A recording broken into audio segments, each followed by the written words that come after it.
Okay, we have to talk about the insane amount of gaslighting and grifting surrounding Kingdom Come Deliverance 2.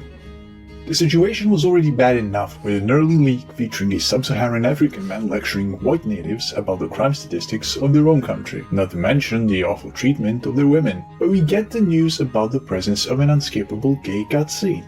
And sure as shit hit the fan, the fandom was incensed. No big deal then, right? This is just what every AAA slot game does nowadays. There's nothing out of the ordinary here, except that the people involved have previously done their best to virtue signal to the base crowd about just how base their previous game is before release. Remember this tweet? Remember how Vavro boldly laughed at a position back then even for insinuating that Africans were present in medieval Europe? Remember his categorical denial of their presence in any context, only to drop Musa Boy on us over here? Remember that is the exact moment when 0 became 1.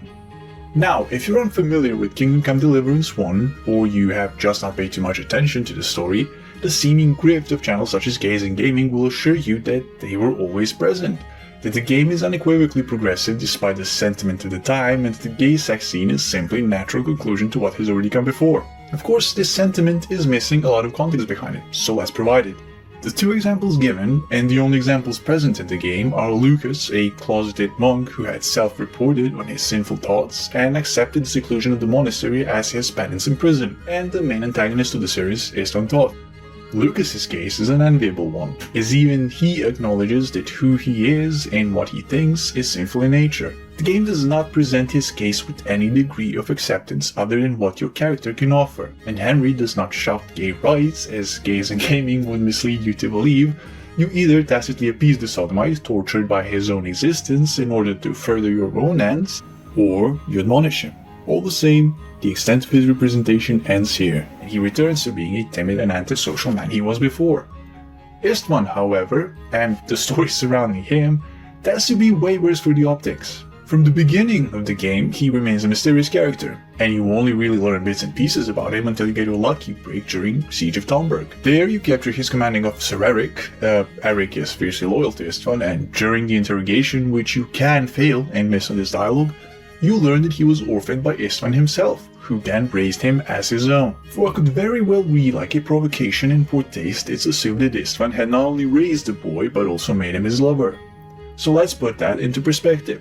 A man orphans a child and then rapes him into compliance, and we're meant to be gaslit about the positive nature of this representation. Child rape representation. Accurate to many real-world examples as it may be, I think Barbara and co are trying to spin this to atone for such a base transgression, by putting a positive light on what is otherwise a monstrous relationship between an adoptive father and adoptive son. Barbara is trying to justify the inclusion of homosexuality in future game, while erasing the previously realistic but optically unacceptable writing of the previous game. And finally, we get to Henry. As it turns out, the only clarification from Barbara's tweets, followed by centrist grift tubers such as Endymion, Kern, and Arch, was indeed that a straight man from previous game, who has shown nothing but interest in women, exclusively, has now suddenly decided to experiment as soon as he's gotten to Prague. While there's a gay joke hiding in there somewhere, I'll choose to forgo it in favor of actually highlighting how absurd this sentiment is. Not only was Henry extremely uncomfortable about getting in the same bathtub as Hans, his views on homosexuality, while molded somewhat by the player, don't necessarily stray further from, well, it's sinful, but I don't have the time to debate, I must go get my father's sword back.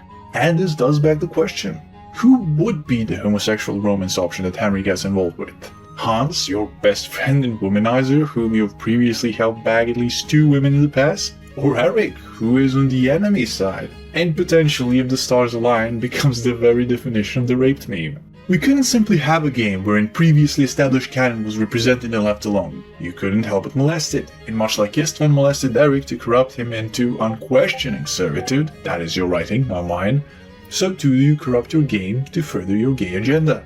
We all choose the hills to die on, and I would like to have proclaimed that any of these people were professing their true beliefs for the first time, right here and right now.